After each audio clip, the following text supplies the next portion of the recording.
जय श्री कृष्ण मित्रों, मैं विद्यासागर मिश्रा आज उपस्थित हूँ मैं एक कहानी लेकर जो भगवान श्री कृष्ण और देवर्षि नारद जी की संवाद पर है। एक बार नारद जी भगवान श्री कृष्ण के पास जा पहुँचे और उन्होंने पूछा कि भगवान, ये माया क्या होती है? आपकी माया क्या है? मैं जानना चाहता हूँ। भगवान ने थोड़ा विचार किया और बोले, ठीक है नारद जी, अगर आप मेरी माया को जानना चाहते हैं तो मेरे साथ चलिए। और चल दिए। रेगिस्तान में जब काफ़ी दूर निकल गए तो नारद जी हाँफते हुए से बोले, भगवान, मैं काफ़ी थक गया हूँ, अब तो बता दीजिए आपकी माया क्या है? प्रभु बोले, नारद,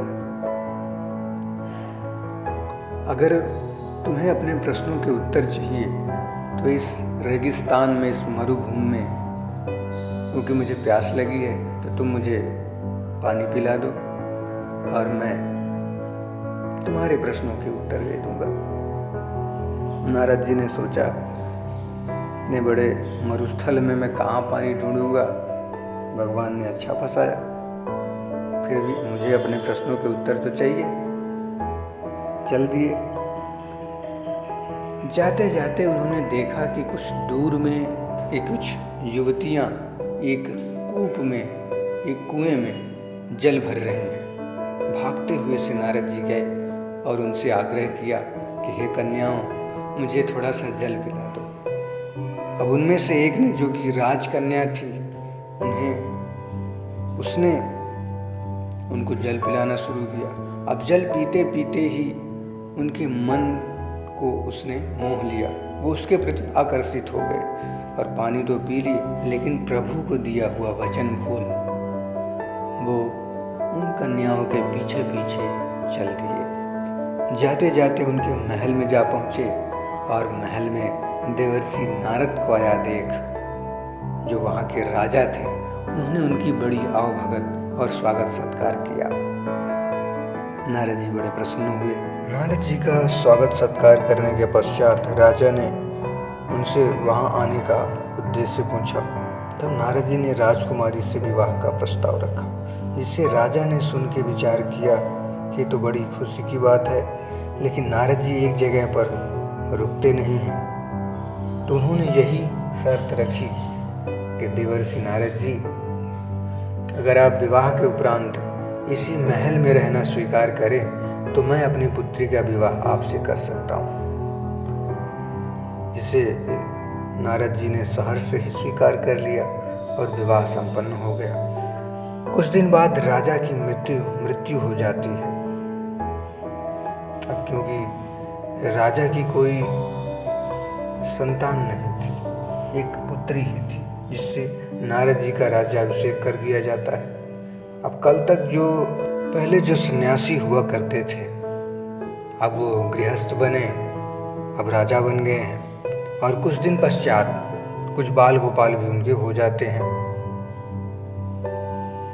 इसके बाद वो यह योजना बनाने लगे कि मुझे अब अपने राज्य का विस्तार करना चाहिए और राज्य की सीमाएं और बढ़ानी चाहिए। इसी बात की भनक पड़ोसी राजाओं को लग जाती है और वो अचानक इनके राज्य पर हमला बोल देते हैं। अचानक हमला इतना तेज था कि नारद जी के जो सेना नायक थे, उन्होंने पहले ही सरेंडर कर दिया। अब क्योंकि नारद जी कुशल योद्धा तो थे नहीं, तो उनको भी आत्मसमर्पण करना पड़ा। अब किसी तरह वो अपने पत्नी और बच्चों के लेके अपनी जान बचाते हुए उस राज्य को छोड़ बाहर चले गए। काफी दूर निकल जाने पर उनके बच्चों ने उनसे कहा, पिताजी, मुझे बड़ी भूख प्यास लगी है, आप कुछ व्यवस्था कीजिए। नारद जी उनको ढाढ़स बताते हुए कहा, बच्चों, ये नदी पार करते जो सामने एक नदी थी, ये नदी पार करते ही पास में एक गांव है, वहाँ चल के हम भोजन करेंगे। तो उस नदी को पार करने के लिए उन्होंने पास में रखी एक किनारे पर एक नाव थी, इसको उन्होंने खोला, लंगर में थी, उसको खोले और खोल के अपने पत्नी और बच्चों को बैठाकर पतवार लेकर वो खेने लगे। लेकिन क्योंकि अब उन्हें पतवार खेने का भी अनुभव नहीं था, तो जब मझधार में पहुंचे, तेज धार की वजह से उनकी नाव डूब गई। मरते क्या न करते, उनके अब एक तरफ वो डूब रहे हैं, उनके पत्नी और बच्चे डूब रहे, उनको तैरना भी नहीं आता। एक तरफ तो पत्नी उनका हाथ पकड़ के बोल रही, स्वामी स्वामी मुझे बचाइए। बच्चे बोल रहे हैं, पिताजी पिताजी मुझे बचाइए। अब वो किसको बचाएं? बड़ी मुश्किल से वो खुद को बचा पाए और वो किनारे पर जा पहुँचे और बैठ के रोने लगे और बोले, हे भगवान, ये तूने क्या किया? कोई मेरे पत्नी को बचाओ, कोई मेरे बच्चों को बचाओ। लेकिन कोई था नहीं वहाँ पे बचाता और वो डूब गए। और वो रोते वहीं बैठे रहे कि भगवान तूने मेरा सब कुछ छीन लिया। तभी उनको प्रभु ने जगाया, तो उनको ऐसा लगा जैसे मैं नींद में था और उठ गया। उन्होंने पाया कि प्रभु मेरे सामने हैं, जहाँ से मैं गया था वहीं पर हूँ।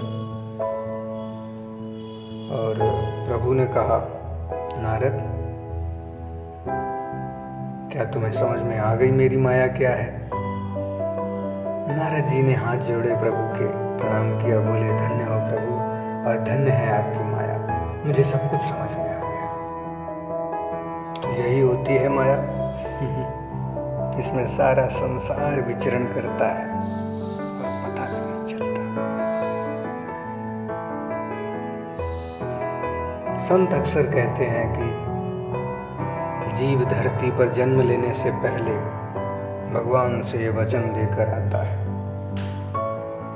वही वचन जैसे नारद जी ने देखे, नारद जी देकर गए थे जल लाने, तो जीव भी ऐसे ही वचन देकर आता है कि धरती पर जाएंगे तो आपकी भक्ति करेंगे, जीव मात्र के कल्याण के लिए कार्य करेंगे, सब पर दया भाव दिखाएंगे, धर्म का पालन करेंगे।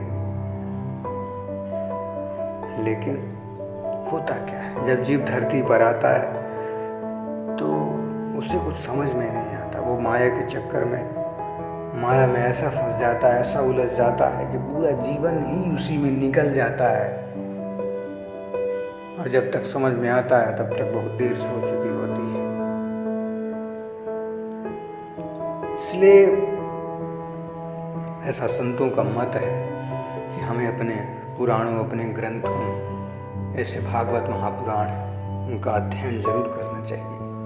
वो एकदम से प्रैक्टिकल हैं, उनको आप जी सकते हो गृहस्थी में भी रह के। और 5000 वर्ष पूर्व भगवान श्री कृष्ण ने अपने मुख से जो गीता सर्वप्रथम अर्जुन जी को सुनाई, वही आज भी उतनी ही प्रैक्टिकल है। और आज, बल्कि आज तो हमें और ज़रूरत है भगवत गीता लोग सुने, और केवल सुने नहीं, उसे अपने जीवन में उतारें भी। एक गृहस्थ भी ऐसा कर सकता है। उसे केवल लाल कपड़े में बांध के घर में रख देने से उसकी शोभा नहीं बढ़ती। उसकी शोभा तब बढ़ती है जब उसे अपने जीवन में उतारें। आप जानोगे कि वास्तविकता क्या है, जीवन आपका बदलेगा। इसलिए मेरा आग्रह है कि आपको भगवत गीता पढ़नी चाहिए, तभी समझोगे आप कि भगवान की माया क्या है। चलिए फिर मिलेंगे अगली कहानी के साथ। बहुत बहुत धन्यवाद।